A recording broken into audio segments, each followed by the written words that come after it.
Hi friends, welcome back to my channel be happy. ಇವತ್ತು ಒಂದು ಹಳ್ಳಿಗಾಡಿನ ಸೂಪರ್ ಆಗಿರೋಂಥ ಅಡುಗೆ ಮಾಡೋಣ. ಅವರೆಕಾಳು ಸೀಸನ್ ಹೇಗಿದ್ರು ಇನ್ನೂ ಇದೆ. ಸಿಹಿ ಕುಂಬಳಕಾಯಿ ಮತ್ತು ಅವರೆಕಾಳನ್ನು ಬಳಸ್ಕೊಂಡು ಸೂಪರ್ ಆಗಿ ಒಂದು ಬಸ್ಸಾರನ್ನ ಮಾಡ್ಕೊಳ್ಳೋಣ. ಮುದ್ದೆಗೆ ಅನ್ನಕ್ಕೆ ಎಲ್ಲ ಸಕ್ಕತ್ತಾಗಿರುತ್ತೆ. ಬಸ್ಸಾರು ಎಲ್ಲರೂ ಮಾಡ್ಕೊಳ್ತೀವಿ. ಈ ಒಂದು ವಿಧಾನದಲ್ಲಿ ಬಸ್ಸಾರು ಮಾಡೋದು ನಿಮ್ಗೆ ಇಷ್ಟ ಆಗುತ್ತೇನೋ ಅಂತ ಈ ವಿಡಿಯೋನ ಮಾಡ್ತಾ ಇದ್ದೀನಿ. ಕುಂಬಳಕಾಯಿ ಮತ್ತು ಅವರೆಕಾಯಿನ ಬಳಸಿ ಮಾಡಿರುವಂತಹ ಈ ಬಸ್ಸಾರು ವಿಡಿಯೋನ ಪೂರ್ತಿಯಾಗಿ ನೋಡಿ. ನಿಮ್ಗೆ ಇಷ್ಟ ಆದರೆ ಲೈಕ್ ಮಾಡಿ, ಹಾಗೆಯೇ ಶೇರ್ ಮಾಡಿ. ಇನ್ನೂ ಯಾರೆಲ್ಲ ನನ್ನ ಚಾನಲ್ನ ಸಬ್ಸ್ಕ್ರೈಬ್ ಮಾಡ್ಕೊಂಡಿಲ್ಲ ಮರೀದೆ ನನ್ನ ಚಾನಲ್ನ ಸಬ್ಸ್ಕ್ರೈಬ್ ಮಾಡ್ಕೊಳ್ಳಿ. ಹಾಕಿದ್ರೆ ಬನ್ನಿ ಕುಂಬಳಕಾಯಿ ಮತ್ತು ಅವರೆಕಾಳನ್ನ ಬಳಸಿ ಮಾಡುವಂಥ ಬಸ್ಸಾರನ್ನ ಮಾಡ್ಕೊಳ್ಳೋಣ. ಅವರೆಕಾಯಿನ ಬಳಸಿ ಮಾಡುವಂತಹ ಬಸ್ಸಾರಿಗೆ ನೋಡಿ, ಕುಂಬಳಕಾಯಿನ ಈ ಥರ ಸಣ್ಣಗೆ ಕಟ್ ಮಾಡ್ಕೊಂಡಿದ್ದೀನಿ. ಇದಕ್ಕಿಂತ ಸ್ವಲ್ಪ ದಪ್ಪಗೆ ಬೇಕಾದರೂ ಕಟ್ ಮಾಡ್ಕೊಳ್ಬೋದು. ಪಲ್ಯಕ್ಕಾಗೋ ಹಂಗೆ ಈ ಥರ ನೀಟಾಗಿ ಕಟ್ ಮಾಡ್ಕೊಬೇಕು. ಮತ್ತು ಅವರೆಕಾಳು ತೊಗೊಂಡಿದ್ದೀನಿ. ಇದೆರಡೂ ಸ್ವಲ್ಪ ಉಪ್ಪು ಹಾಕಿ ಸಪ್ರೇಟಾಗಿ ಬೇಯಿಸ್ಕೋಬೇಕು. ಯಾಕಂದರೆ ಕುಂಬಳಕಾಯಿ ತುಂಬ ಸ್ಮೂತಾಗಿರೋವಂಥ ತರಕಾರಿ, ಬೇಗನೆ ಬೆಂದ್ಬಿಡುತ್ತೆ. ಕುಕ್ಕರಲ್ಲಿ ಏನು ಇಡೋದು ಬೇಡ, ಇದನ್ನು ಸಪ್ರೇಟಾಗಿ ಓಪನಾಗಿ ಬೇಯಿಸ್ಕೋಬೇಕು. ಅವರೆಕಾಳು ಬೇಕಾದರೆ ಕುಕ್ಕರಲ್ಲಿಟ್ಟು 2 ವಿಷಲ್ ಕೂಗಿಸ್ಕೋಬಹುದು. ಸೊ ಹಾಗಾಗಿ ಇದೆರಡೂ ಸಪ್ರೇಟಾಗಿ ಬೇಯಿಸ್ಕೊಂಡು ಮತ್ತು ಅವರೆಕಾಯಿ ಎರಡು ಕೂಡ ಬೇಯೋ ಅಷ್ಟೊತ್ತಿಗೆ ಒಂದು ಮಸಾಲೆಗೆ ನಾವು ರೆಡಿ ಮಾಡ್ಕೊಳ್ಳೋಣ. ಅದಕ್ಕೆ ಒಂದು ಹುರಿಯೋ ಅಂಥ ಪಾತ್ರೆಗೆ ನೋಡಿ, 1 ಈರುಳ್ಳಿ, 1 ದೊಡ್ಡ ಗೆಡ್ಡೆಯಷ್ಟು ಬೆಳ್ಳುಳ್ಳಿ, ಹಾಗೆಯೇ 1 ಎಸಲಷ್ಟು ಕರಿಬೇವಿನ ಸೊಪ್ಪು ತೊಗೊಂಡಿದ್ದೀನಿ. 1 ಫುಲ್ ಎಲೆಯಷ್ಟು ಕರಿಬೇವಿನ ಸೊಪ್ಪು. ಇದನ್ನು ಫ್ರೈ ಮಾಡೋವಂಥ ಪಾತ್ರೆಗೆ ಹಾಕ್ಕೊಂಡು ಅದಕ್ಕೆ 1 ಸ್ಪೂನಷ್ಟು ಎಣ್ಣೆ ಹಾಕ್ಕೊಳ್ತೀನಿ. ಅದ್ರ ಜೊತೆಗೆ 1 ಸ್ಪೂನಷ್ಟು ಜೀರಿಗೆ ಸೇರಿಸ್ತೀನಿ. ಇದನ್ನು ಸ್ವಲ್ಪ ಫ್ರೈ ಮಾಡ್ಕೊಳ್ಳೋಣ. ಈ ಬಸ್ಸಾರು ನಮ್ಮ ಕರ್ನಾಟಕದ್ದೇ ಡಿಶ್ ಆದರೂ ಕೂಡ ಒಂದೊಂದು ಭಾಗದಲ್ಲಿ ಒಂದೊಂದು ರೀತಿ ಮಾಡ್ತಾರೆ. ನಾವು ನಮ್ಮ ಮನೇಲಿ ಈ ರೀತಿ ಮಾಡ್ಕೊಳ್ತೀವಿ. ಸ್ವಲ್ಪ ಈರುಳ್ಳಿ ಚೆನ್ನಾಗಿ ಫ್ರೈ ಆಗಬೇಕು, ಅಲ್ಲಿ ತನಕ ಇದನ್ನು ಸ್ವಲ್ಪ ಹುರ್ಕೊಳ್ಳೋಣ.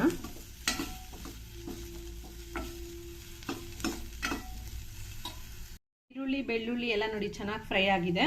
ಈ ಟೈಮಲ್ಲಿ ಸ್ಟವ್ನ ಆಫ್ ಮಾಡ್ಕೊಳ್ತೀನಿ. ಒಂದು ಅರ್ಧದಷ್ಟು ಹಸಿ ಈರುಳ್ಳಿ ಸೇರಿಸ್ತೀನಿ. ಅರ್ಧ ಈರುಳ್ಳಿ ಅಷ್ಟು ಹಸಿ ಈರುಳ್ಳಿ ಚೆನ್ನಾಗಿರುತ್ತೆ ಟೇಸ್ಟ್. ಹಸಿ ಈರುಳ್ಳಿ ಹಾಕೋದ್ರಿಂದ ಚೆನ್ನಾಗಿ ತೊಳೆದಿರೋ ಅಂಥ ಕೊತ್ತಂಬರಿ ಸೊಪ್ಪು ಸ್ವಲ್ಪ ಸೇರಿಸ್ತೀನಿ. ಸಾಂಬಾರು ಪುಡಿ ಹಾಕ್ಕೊಳ್ಳೋಣ. ಮೊದಲಿಗೆ ಹಸಿಮೆಣ್ಸಿನ ಪುಡಿ ಸೇರಿಸ್ತಾ ಇದ್ದೀನಿ, 1.5 ಸ್ಪೂನಷ್ಟು. ನಮ್ಮ ಮನೇಲಿ ನಾವು ಸಾಂಬಾರು ಪುಡಿ ಸಪ್ರೇಟ್ ಮಾಡಿ ಇಟ್ಕೊಂಡಿರ್ತೀವಿ. ಅಂದರೆ ಮೆಣಸಿನ್ಕಾಯಿ ಪುಡಿನೇ ಸಪ್ರೇಟು, ಧನಿಯಾ ಮತ್ತು ಬೇರೆ ಇತರೆ ಸಾಮಗ್ರಿಗಳು ಮಾಡಿರೋ ಅಂಥ ಪುಡಿನೇ ಸಪ್ರೇಟ್ ಇಟ್ಕೊಂಡಿರ್ತೀವಿ. ಯಾಕೆಂದರೆ ಪಲ್ಯ ಮಾಡಿದಾಗ ಯೂಸ್ ಮಾಡೋದಕ್ಕೆ ಆ ಪುಡಿ ಬಳಸ್ಕೊಳ್ತೀವಿ. ಆದ್ದರಿಂದ ಆ ಧನಿಯಾ ಪುಡಿ ಮಿಶ್ರಣ ಅದು ಕೂಡ 2 ಸ್ಪೂನ್ ಯೂಸ್ ಮಾಡ್ತಾ ಇದ್ದೀನಿ. ಹಸಿಮೆಣ್ಸಿನ ಪುಡಿ 1.5 ಸ್ಪೂನು, ಧನಿಯಾ ಪುಡಿ ಮತ್ತು ಇತರೆ ಮಿಶ್ರಣ ಪೌಡರ್ ಅದು 2 ಸ್ಪೂನು. ನೀವು ಒಟ್ಟಾಗೆ ಮಾಡ್ಕೊಳ್ಳುವಾಗ 2-2.5 ಸ್ಪೂನಷ್ಟು ಸಾಂಬಾರು ಪುಡಿ ಯೂಸ್ ಮಾಡ್ಬೋದು. 1 ಬಟ್ಲಷ್ಟು ತೆಂಗಿನ ತುರಿ ಸೇರಿಸ್ತಾ ಇದ್ದೀನಿ. ಸ್ವಲ್ಪ ಹುಣಸೆ ಹಣ್ಣಿನ ಪಲ್ಪ್ ಸೇರಿಸ್ತಾ ಇದ್ದೀನಿ. ಅಂದರೆ ಹುಣಸೆ ಹಣ್ಣು ನೆನೆಸಿಟ್ಕೊಂಡಿದ್ದೆ ಆಲ್ರೆಡಿ, ಅದನ್ನು ಕೂಡ ಸೇರಿಸ್ಕೊಳ್ತಾ ಇದ್ದೀನಿ. ಇದಿಷ್ಟು ಮಸಾಲೆಗೆ ಬಳಸ್ಕೊಳ್ಳೋ ಅಂತಹ ಸಾಮಗ್ರಿಗಳು. ಸ್ವಲ್ಪ ನೀರನ್ನ ಸೇರಿಸ್ಕೊಂಡು ಚೆನ್ನಾಗಿ ನುಣ್ಣಕ್ಕೆ ಇದನ್ನು ಫೈನ್ ಪೇಸ್ಟ್ ಮಾಡ್ಕೊಂಡು ಬರ್ತೀನಿ. ಮಸಾಲೆ ಇವಾಗ ರೆಡಿಯಾಗಿದೆ. ಕುಂಬಳಕಾಯಿ ಕೂಡ ಬೆಂದಿದೆ, ಅವರೆಕಾಳು ಕೂಡ ಬೇಯಿಸಿದ್ದೀನಿ, ಅದರ ನೀರನ್ನು ಕೂಡ ಬಸ್ಕೊಂಡಿದ್ದೀನಿ. ಈ ರೀತಿ ನೀರನ್ನು ಬಸ್ದು ಸಾರು ಮಾಡೋದ್ರಿಂದನೇ ಇದಕ್ಕೆ ಬಸ್ಸಾರು ಅಂತ ಹೇಳಿ ಹೆಸರು ಬರೋದು. ಶಾರ್ಟ್ ಫಾರ್ಮ್ ಆಗಿ ಬಸಿದ ಸಾರು ಅನ್ನೋದು ಹೋಗಿ ಹೋಗಿ ಕೊನೆಗೀಗ ಬಸ್ಸಾರು ಆಗಿದೆ ಅಷ್ಟೇ. ಈಗ ನಾವು ಆ ಬಸಿದ ಸಾರು ಅಥವಾ ಬಸ್ಸಾರನ್ನ ಮಾಡ್ಕೊಳ್ಳೋಣ. ರುಬ್ಕೊಂಡಿರೋಂತಹ ಮಸಾಲೆನ ಈ ಬಸ್ಕೊಂಡಿರೋಂತಹ ನೀರಿಗೆ ಮಿಕ್ಸ್ ಮಾಡ್ಕೊಳ್ತೀನಿ. ಎಲ್ಲನೂ ಚೆನ್ನಾಗಿ ಮಿಕ್ಸ್ ಮಾಡ್ಕೊಂಡಿದ್ದಾಗಿದೆ. ಈಗ ಇದಕ್ಕೆ ಒಂದು ಒಗ್ಗರಣೆನ ಕೊಡೋಣ. ಪಲ್ಯ ಮತ್ತು ಇದು ಎರಡಕ್ಕೂ ಸೇರಿ ಒಂದೇ ಒಗ್ಗರಣೆ ಹಾಕ್ಕೊಳ್ತೀನಿ. ಆಗಲೇ ಮಸಾಲೆ ಹುರ್ಕೊಳ್ಳೋಕೆ ತೊಗೊಂಡಿರೋಂಥ ಪಾತ್ರೆಗೆ ಒಗ್ಗರಣೆ ಮಾಡ್ಕೊಳ್ತೀನಿ. ಮೊದಲಿಗೆ 2 ಸ್ಪೂನ್ ಎಣ್ಣೆ ಹಾಕ್ಕೊಂಡಿದ್ದೀನಿ.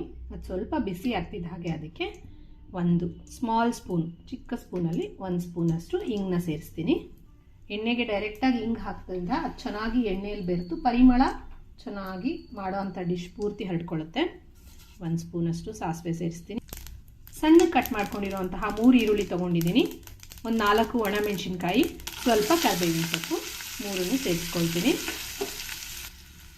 ಸಾಂಬಾರು ಮತ್ತು ಪಲ್ಯ ಎರಡಕ್ಕೂ ಸೇರಿ ಇವಾಗ ಒಗ್ಗರಣೆಗೆ ಹಾಕ್ಕೊಳ್ತಾ ಇರೋದು. ಸ್ವಲ್ಪ ಈರುಳ್ಳಿ ಚೆನ್ನಾಗಿ ಫ್ರೈ ಮಾಡ್ಕೊಳ್ಳೋಣ, ಸ್ವಲ್ಪ ಟ್ರಾನ್ಸ್ಪರೆಂಟ್ ಆಗೋವರೆಗೂ.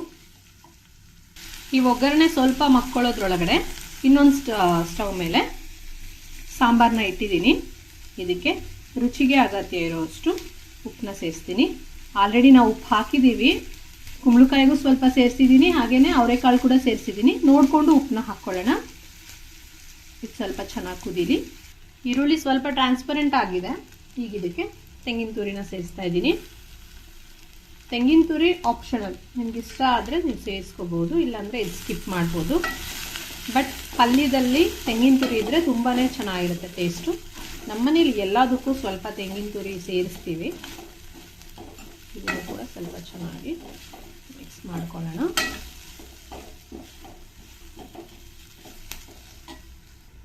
ಈಗ ಇದೇ ಒಗ್ಗರಣೆಯಲ್ಲಿ 1 ಸೌಟಷ್ಟು ಒಗ್ಗರಣೆ ತೆಗೆದು ಸಾಂಬಾರಿಗೆ ಹಾಕೊಳ್ತೀನಿ.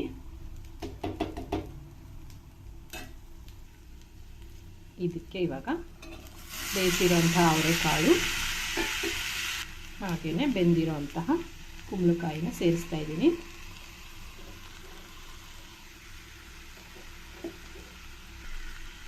ಇದನ್ನು ಸ್ವಲ್ಪ ಈ ಥರ ನಿಧಾನಕ್ಕೆ ಮಿಕ್ಸ್ ಮಾಡ್ಕೊಳ್ತೀನಿ. ಕುಂಬಳಕಾಯಿ ತುಂಬ ಸ್ಮೂತಾಗಿರುತ್ತೆ. ಬೆಂದಮೇಲಂತೂ ಅದು ಸುಮ್ಮನೆ ಈ ಥರ ಆಡಿಸುವಾಗಲೇ ಕಟ್ಟಾಗ್ಬಿಡುತ್ತೆ.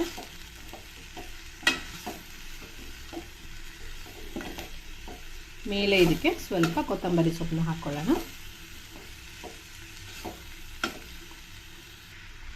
ನೋಡಿ ಸ್ನೇಹಿತರೆ, ನೋಡ್ತಾ ಇದ್ರೇ ತಿನ್ನಬೇಕು ಅನಿಸುತ್ತೆ, ಅಷ್ಟು ಕಲರ್ಫುಲ್ಲಾಗಿ ಸೂಪರ್ ಆಗಿದೆ. ಸಿಹಿ ಕುಂಬಳಕಾಯಿ ಮತ್ತು ಅವರೆಕಾಯಿನ ಬಳಸಿ ಮಾಡಿರೋಂತಹ ಬಸ್ಸಾರಿನ ಪಲ್ಯ ಇವಾಗ ರೆಡಿಯಾಗಿದೆ. ಸಾಂಬಾರು ಕೂಡ ನೋಡಿ ಕುದಿಯೋದಕ್ಕೆ ಶುರು ಆಗಿದೆ.